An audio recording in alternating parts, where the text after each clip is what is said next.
Pesawat pengebom siluman B-2 yang digunakan menyerang Iran pada 22 Juni 2025 terjebak di Hawaii setelah pendaratan darurat.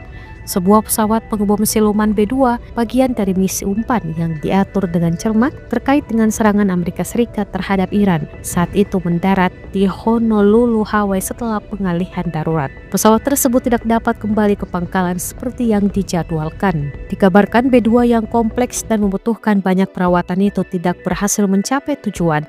Ia harus mendarat di Hawaii dan masih ada di sana hingga saat ini. Taylor Rogoway, editor situs militer Warson, menyatakan bahwa kerusakan pada B-2 tersebut kemungkinan cukup signifikan sehingga proses perbaikan dan logistik menjadi sangat kompleks.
Download Tribun X sekarang, menghadirkan lokal menjadi Indonesia.